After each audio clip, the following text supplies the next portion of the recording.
పలు విధాలుగా కొంత హర్షాధ్వానాలు వినబడుతున్నాయి. కానీ అదే సమయంలో విమర్శలు కూడా వస్తున్నాయి. అధికారుల మీద చర్యలు తీసుకోవడం నేపథ్యంలో కావచ్చు, లేదంటే అక్కడ ఉన్న పలంగా సామాన్య ఇళ్లను కూల్చే విషయంలో కావచ్చు కొన్ని విమర్శలు అయితే వస్తున్నాయి. చూద్దాం మరి ఏం జరుగుతుంది అనేది. తాజాగా ఇప్పటికే మీరు తమ్ముళ్ళే చూసి ఉంటారు, పాడి కౌశిక్ రెడ్డిపై కేసు నమోదైంది. ఇంతకీ ఏంది ఆయన మీద కేసు నమోదైందా కాలేదా అనే విషయానికి వస్తే కనుక కేసు పెట్టే ఆలోచనలో ఖమ్మం పోలీసులు ఉన్నారట. ఎందుకనంటే మొన్న ఏదైతే హరీష్ రావు ఖమ్మం పర్యటనకు పోయి ఖమ్మంలో వరద బాధితులకి సహాయం చేసేందుకు వెళ్ళిన నేపథ్యంలో కాంగ్రెస్ బీఆర్ఎస్ నాయకుల మధ్య పరస్పరంగా దాడి జరిగింది. ఆ దాడిలో బీఆర్ఎస్ పార్టీకి సంబంధించిన ఒక కార్యకర్త యొక్క కాలు విరిగిపోయిందన్న మాట మనం విన్నాం. అయితే వాస్తవానికి దాడి జరిగినటువంటి మాట వాస్తవం. ఎవరి మీద దాడి చేసిరు, ఏంది ఏం కథ అనేది మీరు అన్ని వీడియోలో చూసిరు. ఏం జరిగిందో మీకు అందరు క్లుప్తంగా తెలుసు. అయితే ఇక్కడ పాడి కౌశిక్ రెడ్డి మీద కేసు ఎందుకనంటే ఆ పాడి కౌశిక్ రెడ్డి ఈ రోజులో మనం చూస్తే ఈ వారం 10 రోజుల నుంచి ఎక్కడ చూసినా కూడా కవిత రిసీవింగ్లో డ్రైవింగ్ పాత్ర పోషించిన ఆయన కేటీఆర్ వాహనాన్ని నడిపిండు.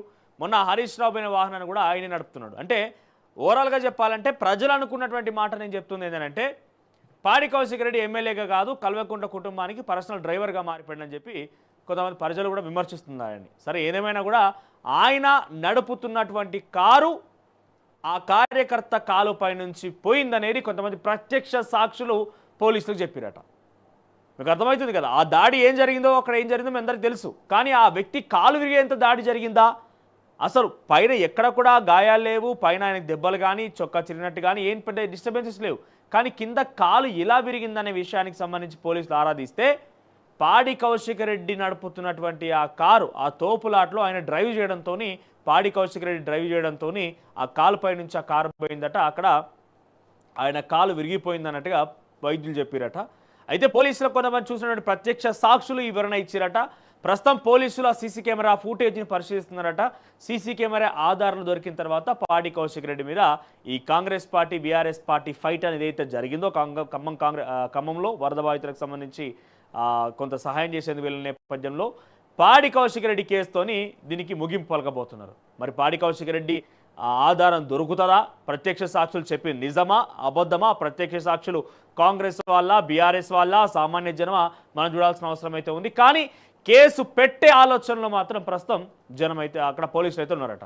సో ఇదొక అంశం. అయితే మరోవైపు అధికారులపై సీఎం రేవంత్ రెడ్డి సీరియస్. మరి ఎందుకు కేసు పెట్టినందుకు కాదు సీరియస్ అయింది, ఆయన సీరియస్ అయింది ఎవరి మీద అంటే విద్యుత్ అధికారుల మీద. నిమిషం కూడా తెలంగాణలో కరెంటు పోవద్దు, గాయన పోయినైనా గిట్లైనా నిమిషం అని చెప్పి ఆగం పట్టించి 24 గంటల కరెంట్ రైతులకు ఇస్తానా అని చెప్పి 9 గంటలే ఇచ్చినటువంటి ఆనవాళ్ళు గతంలో చూసినాం మనం, కళ్ళ ముందర మనం కనబడ్డాయి. మోటార్లకు మీటర్లని ఏదేదో రాజకీయాలు చేయబోయిండు.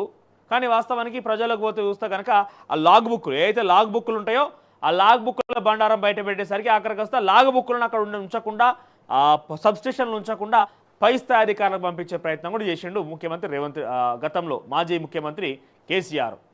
సో ఇప్పుడు తాజాగా ఈ ముఖ్యమంత్రి రేవంత్ రెడ్డి ఏమంటాడంటే విద్యుత్తుని మనం కరెంటుని నిమిషం కూడా తీయొద్దు, ఆ రకంగా ఉండాలని అంటున్నాడు. బయలు పెడితే కరెంటు పోతుంది, తొండ పడితే కరెంటు పోతుంది, చెట్టు పడితే కరెంటు పోతుంది అని చెప్పేదే మీరు, మీ అధికారులు చెప్తున్నారు. ఇన్ని చెప్పుకునే మీరు నిమిషం కూడా కరెంటు పోతుంది అంటే మరి ఆ బలం లేకుండా చూసుకోరు, ఆ తొండలు లేకుండా చూసుకోరు, కనీసం ఇకనన్నా. అయితే ఏమంటాడు ముఖ్యమంత్రి రేవంత్ రెడ్డి అంటే ఆయన ఆ పర్యటన ముగించుకొని ఆయన ఇంటికి వచ్చిన తర్వాత జూబ్లీ హిల్స్ తన నివాసంలో విద్యుత్ అధికారులతో మీటింగ్ పెట్టి రానున్న రోజుల్లో ఇండస్ట్రియల్ హబ్గా మారబోతుంది, ఏఐ రాబోతుంది, రకరకాల ఇండస్ట్రీస్ మనం ఇక్కడ ప్రారంభించుకుంటున్నాం కాబట్టి నిమిషం కూడా కరెంటు పోద్దని చెప్పి విద్యుత్ అధికారులతో మాట్లాడిందట. మరి ఏం జరిగింది, ఆ విద్యుత్ అధికారుల మీద ఏం సీరియస్ అయ్యింది ఏందని మనం చూద్దాం. ఇక ఇవే అంశాలకు సంబంధించి వివిధ